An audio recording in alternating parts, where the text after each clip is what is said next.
Time we're going to turn things over to Mr. Rich Palmer for the presentation of a few awards.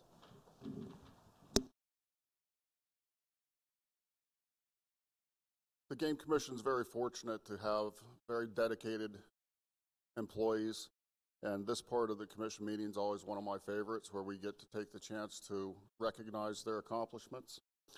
So with that, the first award today will be a 40-year Deputy Service Award. In 1903, legislation was passed that provided the statutory authority for the Commission to institute deputy game protectors to assist full-time game protectors in protecting wildlife and providing other services to the citizens of the Commonwealth.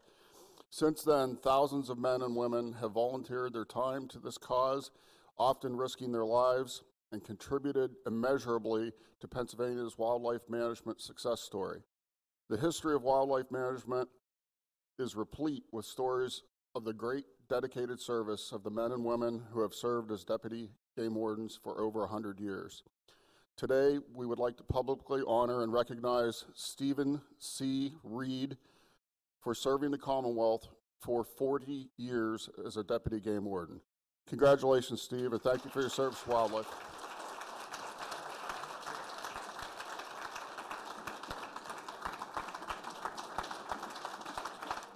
Congratulations. Thank you.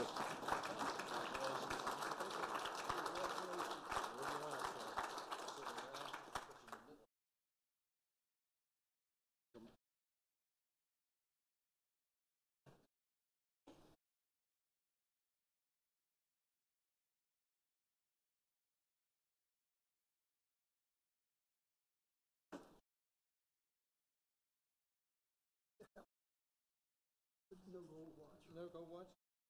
That's all right. Get this one around now.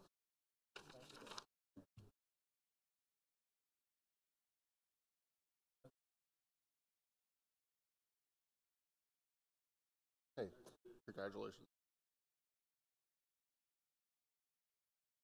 The next award is the National Wild Turkey Federation's Officer of the Year. Does the National Turkey representative want to take this over? Okay. There should be an order right there for you. Okay. If you want to use the right up. Sure. Okay, guys. My name is Mitch Blake. I'm the regional biologist for the National Wild Turkey Federation.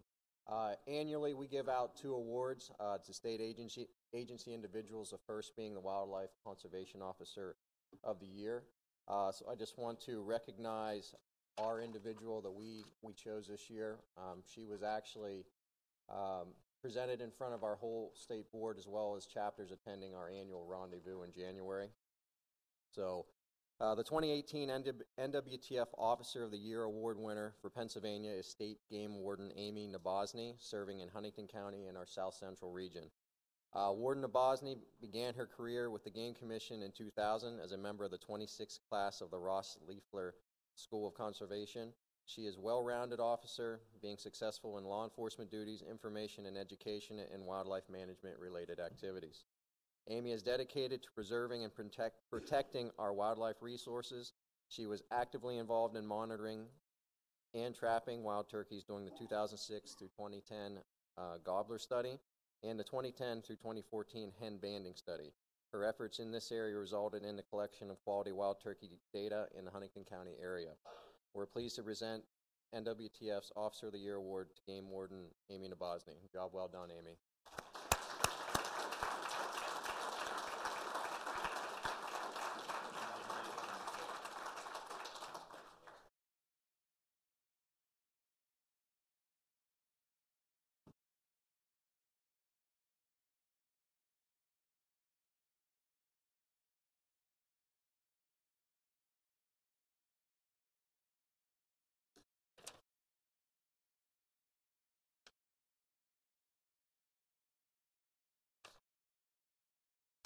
So our second award is a national award that we recognize too at the national level with the NWTF, and it is the Joe Kurz Award. This award is given to sort of the unsung heroes who are behind the scenes doing some great quality wild turkey management. They could be foresters, wildlife biologists, land managers, etc. This year, the state board nominated one individual, and also a local chapter nominated an individual. Both of these folks were represented and awarded at our annual rendezvous in January. Brent McNeil is a forester with the South Central region. He's one nomination by the state board, and Phil Casper is our other nominee from a local chapter, which is very important because the guys on the ground, those guys that are raising money for us, really recognize his dedication and stewardship for the wild turkey that he's doing in that local area. So, gentlemen, if you would, come on up, and we'll present you with your awards.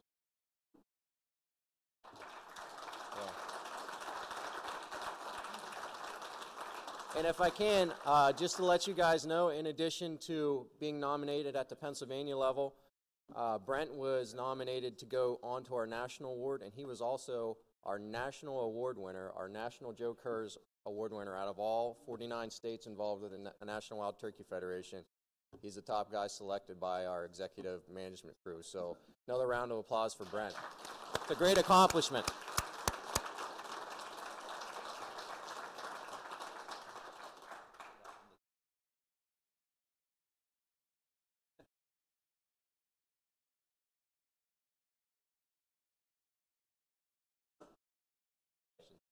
Hey, just to let you guys know, too, these fellows do a lot on the ground, working with our local chapter members. You know, they attend meetings. They're putting in habitat projects and doing great wildlife management on behalf of the wild turkey. So we really do appreciate everything you guys do, and well worth the award. So congratulations again, fellas.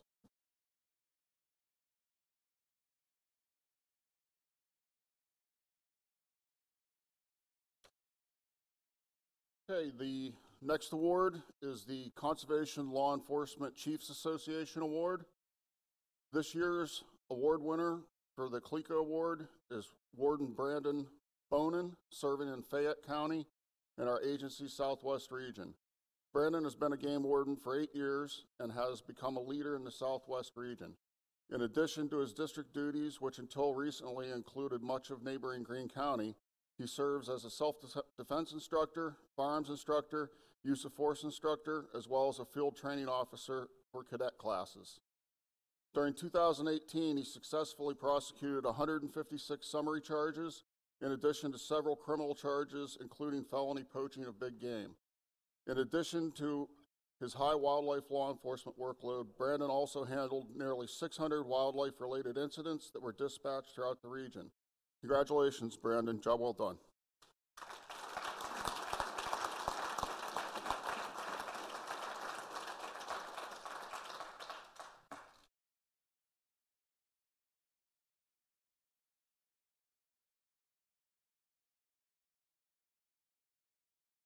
Congratulations, Brandon.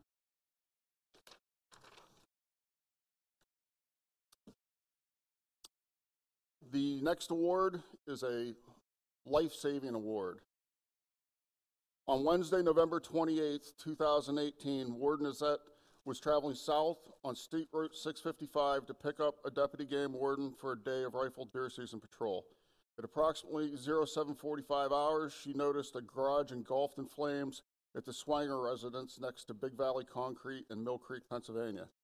There were only a few people on the scene when she arrived, including a local constable, a few firefighters not in gear, and various helpful civilians.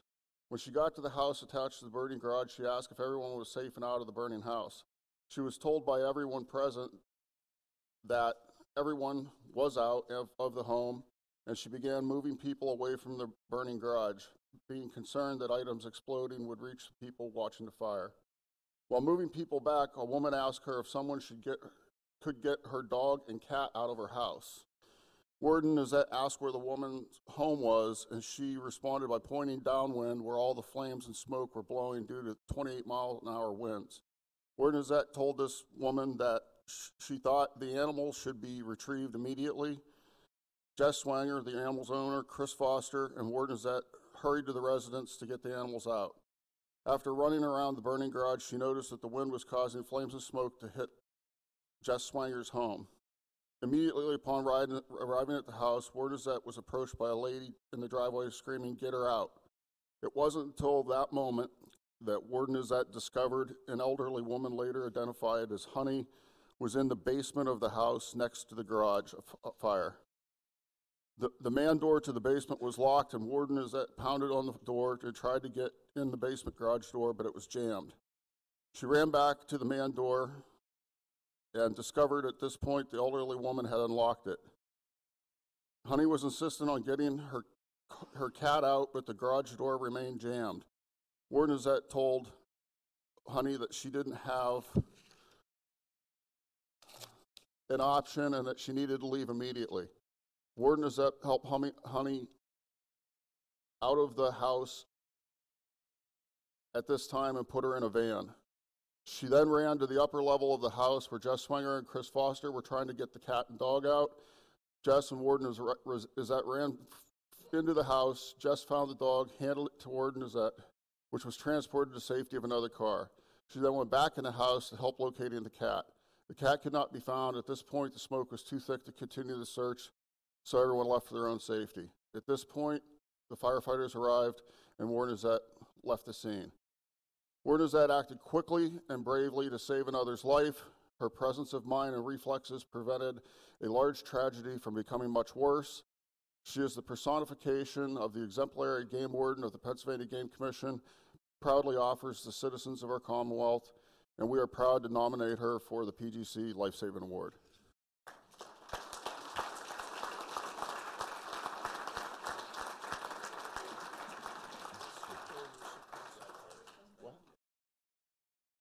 Oh. All right.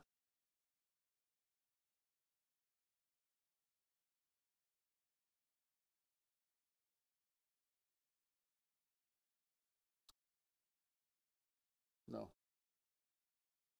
The next award is the Shikar Safari Award. The 2018 Shikar Safari Award winner is State Game Warden Darren Clark, serving in Erie County and the agency's Northwest region. The award is given to one officer in each state to recognize their outstanding performance and dedication to duty in the areas of wildlife conservation and law enforcement. Warden Clark began his career with the Commission in 1993 as a member of the 22nd class of the Ross Loeffler School of Conservation. Darren is a first aid instructor, verbal skills instructor, and serves as a field training officer for cadet classes. He is a well-rounded officer who participates in every aspect of his job. He is the type of warden the Commission needs to fulfill its mission: professional, conscientious, energetic, knowledgeable, and hardworking. We are pleased to present Shikar Safari Award to Darren Clark. Job well done, Darren.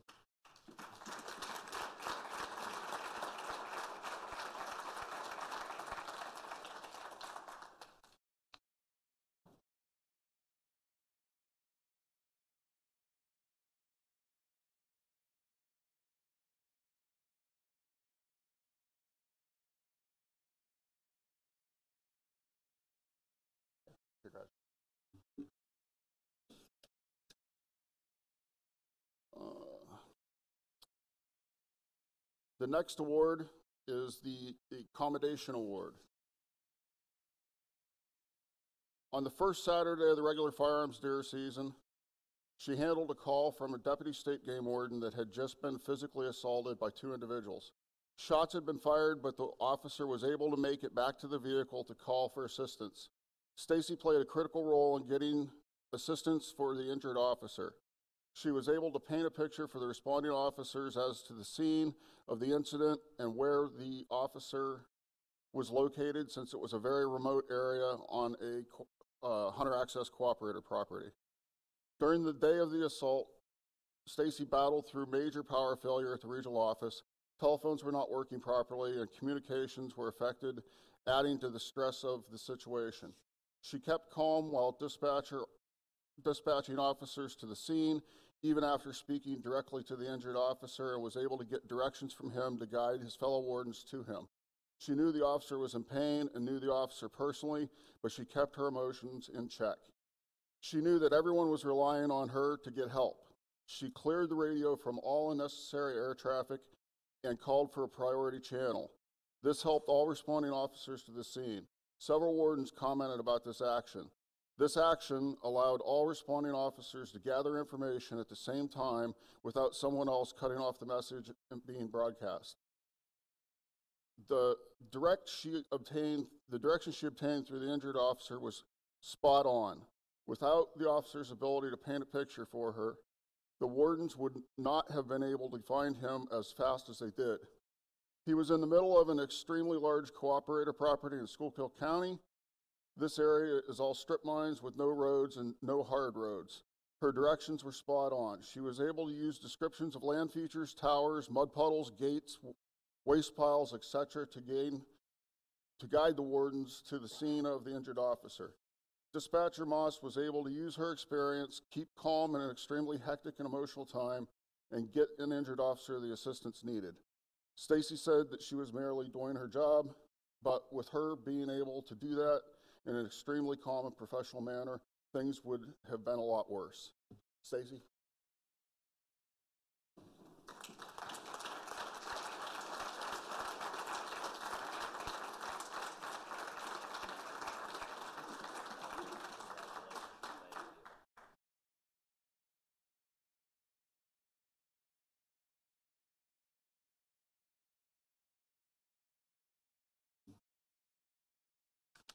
It's all of them, Tom? Yeah.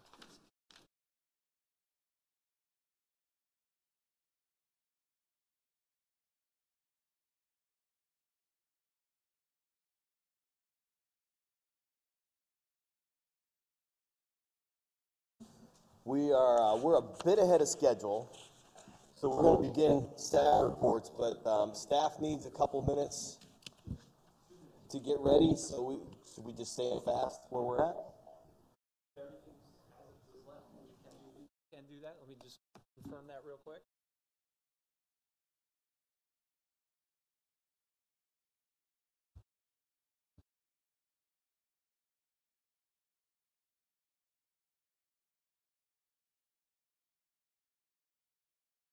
Okay, I think we're good to go.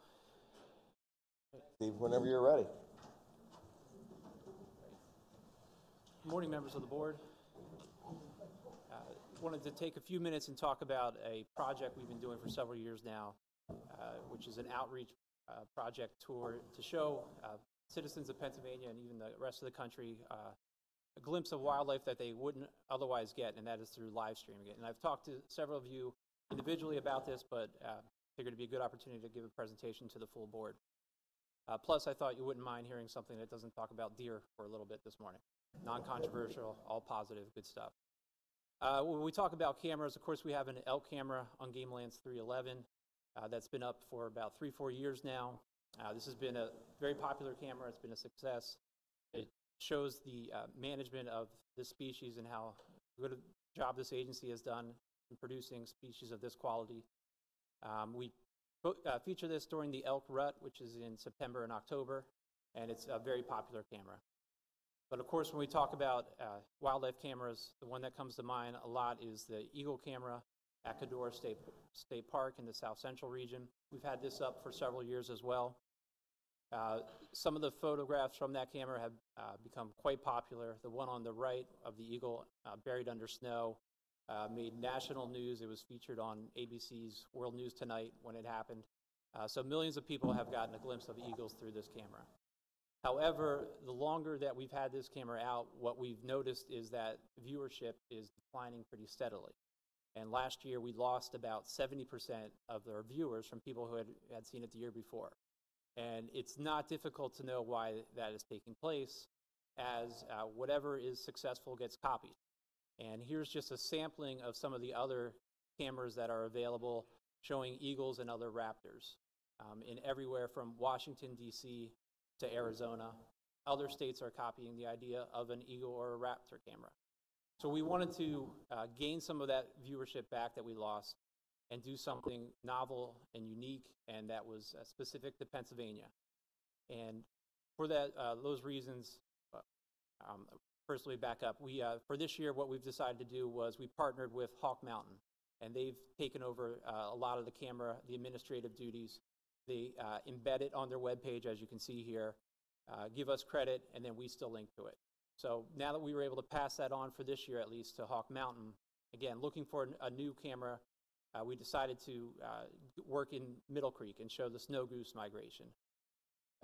Lots of starts and stops as far as getting the camera from California, constructed in California and shipped here, and then getting out to the location where we wanted to put it up, and trying to work around the weather in February, which might be a beautiful day, and then at one point we had ice covering the camera and we couldn't access it for several days.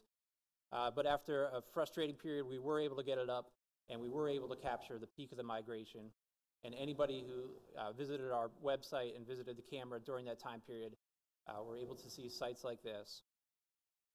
And this is really just part of it, because as good as the picture quality was that they were getting, the audio was just as good. And there was something about hearing thousands of geese land on that lake and then take off that was pretty incredible.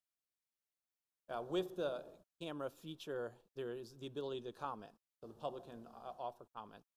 In order to assist with that, Lori Neely created a game commission account, and Lori and Lauren Ferrari in the Southeast would log on to that account and provide biological information about the snow geese. They would tell people what they were seeing, give them updates on the migration. Also could give them information about other waterfowl species that would appear on the camera from time to time. So it truly became an educational project and outreach. Ultimately, what we want to do is send people to our website so that they can see the resources that we have, because we have a lot of good resources on our website, but if they're not getting viewed, they're of little utility to us. So we kept referring people to our website, and you can see when the camera went live there toward the end of February, as page views went from around 3,000 to over 6,000 people a day logging onto our website. And as I mentioned, there's the comment section, and that was very popular. People were showing their appreciation to us for getting the camera up. We had a lot of comments similar to this.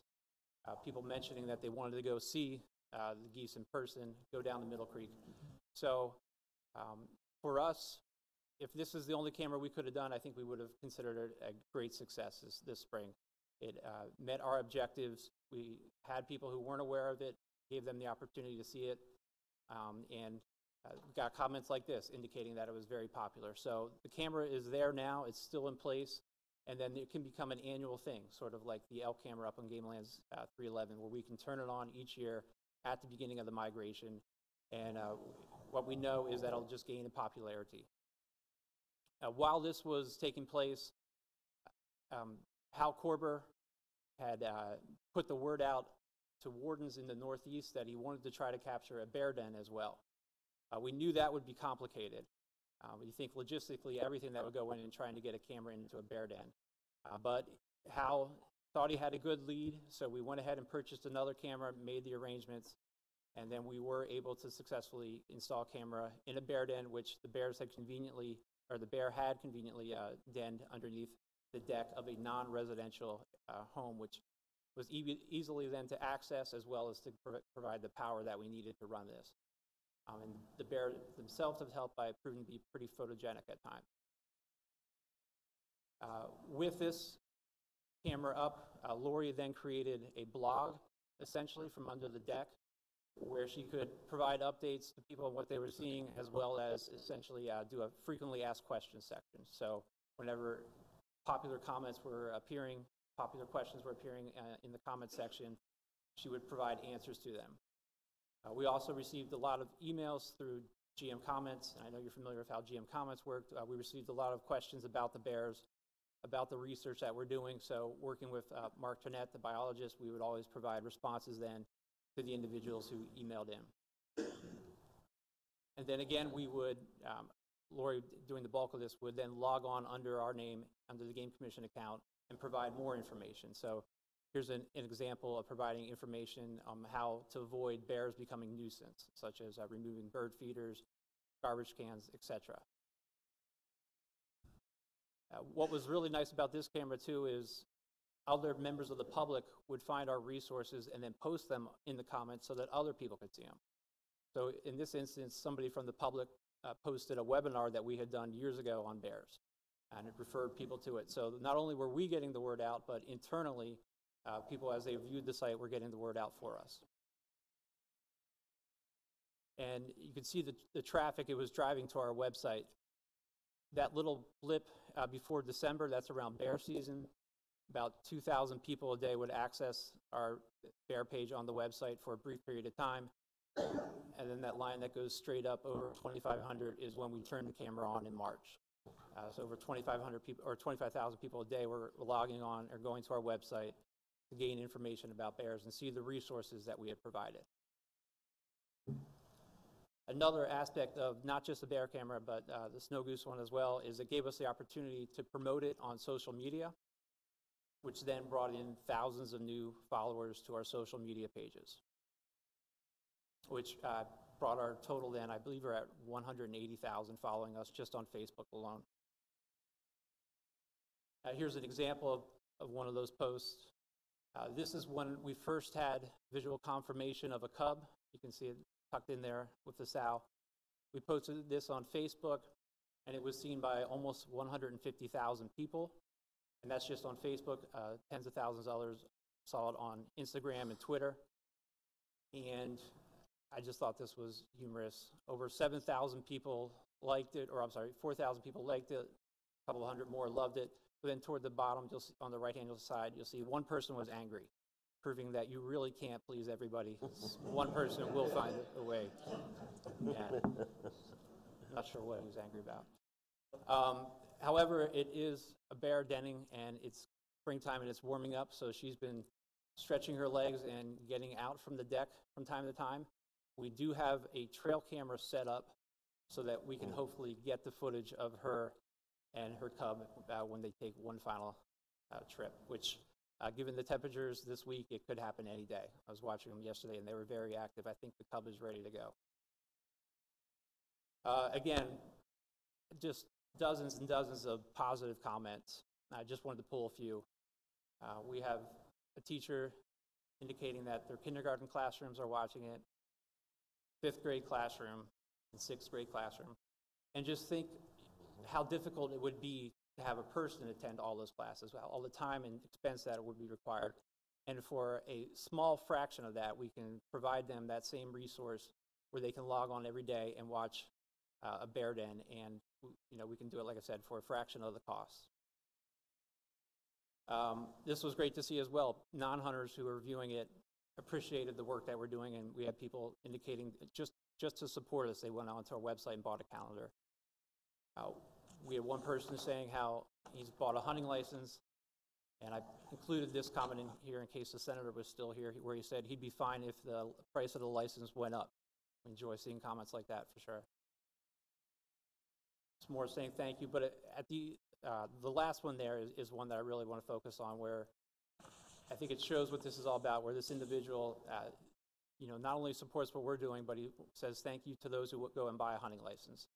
So, as I mentioned, these projects, they're encouraging, it's all positive, but at the end of the day, this is what we're trying to leave people with, an appreciation for the agency, for our mission, and for those who go out and fund us through buying hunting licenses. So both of these cameras required a lot of cooperation from different regions and different bureaus. Here's a listing of all the people that were involved, and thanks to everyone for helping us pull this off. That was all I have. If there's no questions. Move on to the next one. You ready to keep going? We're ready. All right. Back in January, we talked about what we had done within the Bureau to promote the pheasant season. So I asked Derek Soner, our R3 coordinator, and Tyler Hock, our communication specialist, to come and talk about how they plan on doing something similar this spring to promote spring gobbler season. So I'll turn it over to them.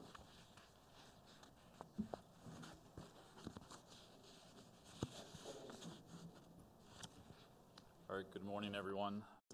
As we all know, the spring gobbler season is an incredibly popular and important tradition in Pennsylvania. We celebrated the 50th anniversary of spring gobbler season last year, and we're very excited for this upcoming season.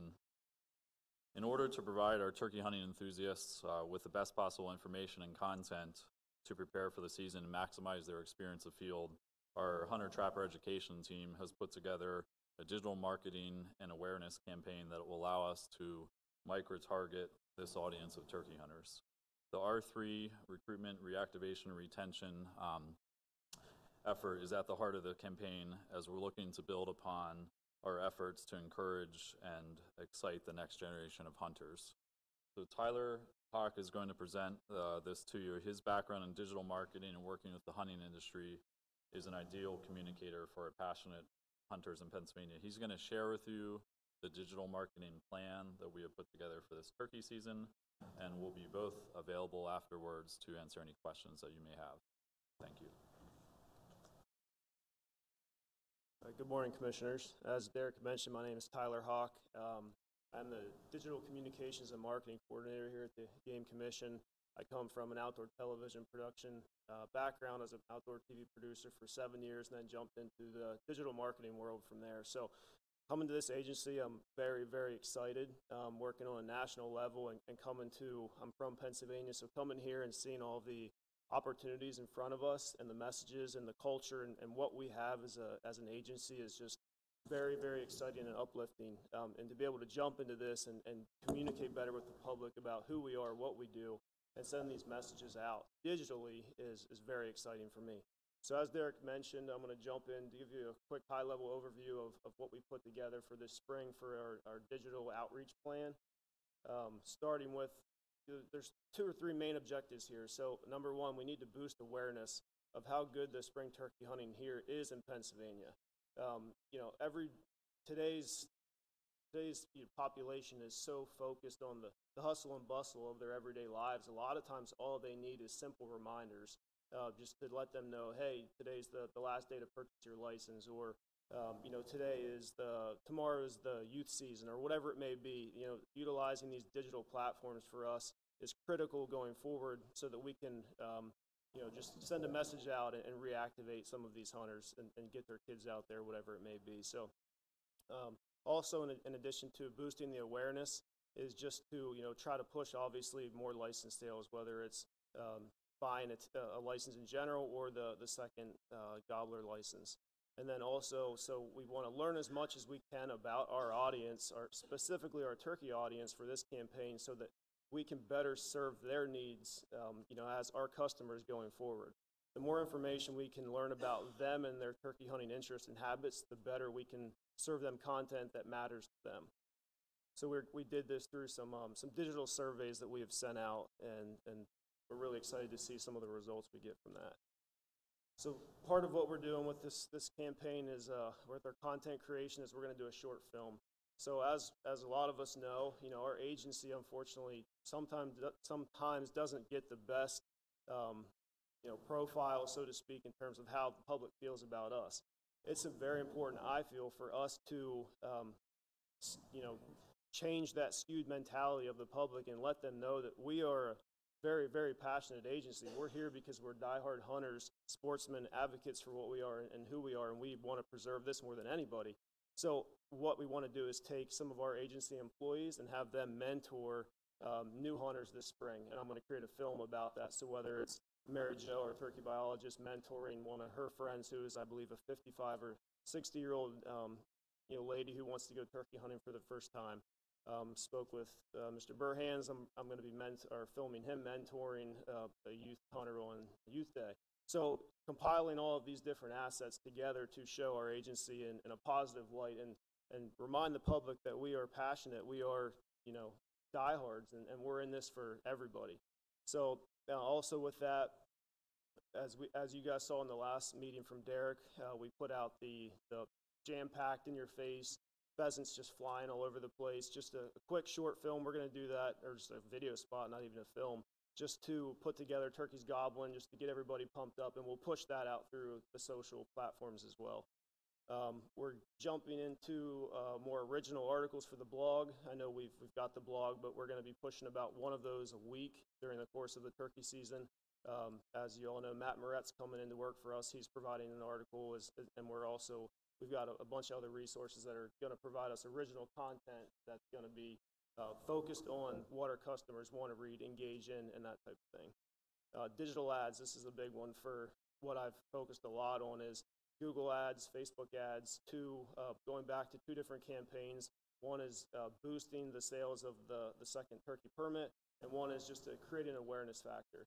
So a lot of times, like I mentioned earlier, people just need to be reminded about the opportunities that are in front of them, and this is one way for them to be served these ads, which I'll show you in some upcoming slides.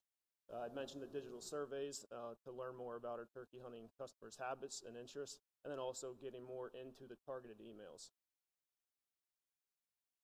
So here's just an example of the original articles. This is what's going to live on our blog. This is what they see when they first go there, and then they can engage in these articles, read them. They are going to be posted socially. They're going to be emailed to our customers who have an interest in turkey hunting. So Google display and Facebook ads, overall campaign approach for this is basically just to try to get an efficient cost per click and effective click-through rate. Obviously with this, we want to increase the volume of website visitor metrics to show an increased level of awareness.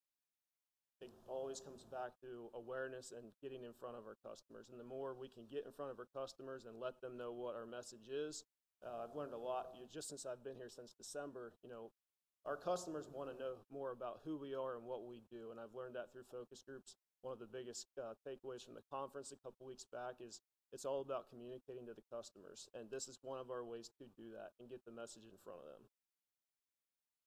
Our target audience for this is adults 18 to 55, male, female hunters in PA and neighboring states with an interest in turkey hunting, small game hunting, upland bird hunting, etc. Geography is primarily focused on Pennsylvania, but we have a secondary campaign running to target neighboring states, Ohio, West Virginia, Maryland, New York, and New Jersey. Our total projected impressions are around 2,516,000. So this is based a calculation, based on how many times these ads are going to be served. Not necessarily clicked on, but how many times these ads will get pushed to the public. So Google display ads, they're the primary driver of awareness and website visitors due to their expansive ad inventory and diversified targeting capabilities. So obviously, they're going to get more projected impressions than the Facebook ads due to that. So we're projecting that around 2,200,000. And then Facebook, we're looking at roughly 316,000 based on where we're at with all of our layout. So here's some examples of the Google display ads that I put together. These are going to run for the second license sales to try to boost those. I tried to enlarge them so you guys can see them, but basically these are going to be served to customers who are on Bass Pro Shops and they're searching for a turkey decoy. When you guys see the little pop-up ads that come up in the corners or the tops or the sidebars, these are the types of ads that are going to come up. And it's basically the messaging there is get your second PA spring turkey license. You're almost out of time. It's talking about how good the turkey hunting is, and then there's your purchase now call to action. So those are actually only going to be running this week, given that you have to allow up to 10 business days to receive your tag in the mail because we've got the lapse there. So although they're only going to be running this week, again, it just goes back to an awareness factor, and although they may not click, because we know that they've got vendors that they can go to and purchase their license elsewhere, it's reminding them. It's that constant reminder, getting it in front of their face. So that's the Google display ads. Here's the Facebook ads for the same campaign. Pennsylvania, harvest 2 birds in PA, thriving turkey numbers, it's almost time. And then some short messaging up there, get your second Pennsylvania spring turkey license online before it's too late. That's focused to the Facebook audience there as well. And again, with these campaigns, this second license sale is not getting as much focus as the awareness campaign. We're using a lot of these, this digital marketing space I feel like has really been kind of untouched in the agency so far. So we're using this campaign to really dive in, figure out what works, what doesn't work, so we can prove this out and jump forward with leaps and bounds going forward into the future. Now here's the Google display ads for the second campaign, boosting awareness. Pennsylvania Turkey Powerhouse, you're connecting to all things Pennsylvania turkey hunting. Learn more. So part of what we've done this spring is Derek, myself, Lori has been great with this, and then the BAT team is we've put together a new landing page, get started hunting on the website. So we're taking the traffic that's going to click on this to this new landing page, get started hunting, and it's all things turkey hunting. So instead of sending them in 50 different directions, we're focusing them on one landing page where it's a one-stop shop for all their resources. And then this is the Facebook ads for that same campaign as well. And then here's the digital surveys. So part of what we're doing here is, collecting important information about our turkey hunting audience so we can better micro-target them with content they care about. Some of these questions are, how long have you been a turkey hunter? Do you buy a second turkey permit? Yes, no, I do every year. Do you take a mentored hunter afield? Yes, no, I do every year. And we want to learn as much as we can about them so that we know how to serve them through emails, ads, whatever it may be going forward. And this is just going to enhance, this is all going to spiral and help us get that message out there. And in turn, it will lead to more license sales when we can get that awareness, create that awareness factor, and get in front of their faces. So here's a chart you can see as far as the second spring turkey season license go historically. You can see that, Derek may want to expand a little bit more on this, but we expect that, where the numbers are currently, that we've got high expectations and that we can hit these numbers even going further. And although we can't say, yeah, we know exactly how many residents purchase the license just to go spring turkey hunting, we can gauge off of second permit sales, which is a good metric for us going forward. With this license sales, it's hard to say, exactly what's going to happen, but we do have a pretty solid baseline to go off of for that, and we can create this awareness factor to really start to push things forward. That's all I have. Thank you guys for your time, and then if anybody has any questions. The pop-ups, the Google pop-ups, is there going to be a link to the outdoor shop on those, or what's the thought? Great question. So the second license sales, we're taking them right to PALS. So they're going to click on that, and they're going to go right to the PALS page, the shop where they purchase their license. Great. We thought about sending them to the landing page, but the less clicks, the less process, the better. So we'll send them right to the source. They jump right in, and they purchase their license from there. Very much so, yeah. And that's why I'm so excited to do this, because as far as I know, this hasn't been done in this agency yet. And we've got so much opportunity here to dive in and just take off with this stuff. Great. Anybody else? Comments, questions? Great, thanks. Sure, thank you Good job, guys. Tyler. Oh, yeah, just one caution for you. Yeah. Just We'll have a good saying, time, right? I don't know where he gets all these turkeys.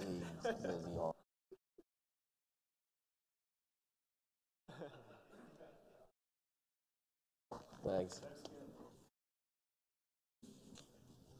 Who's next? Do we have, you just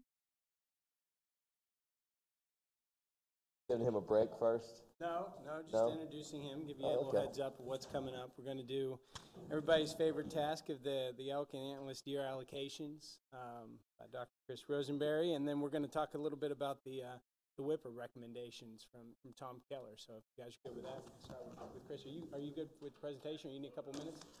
It's okay. How much? You need time? How long? Let's take 10. Sounds good.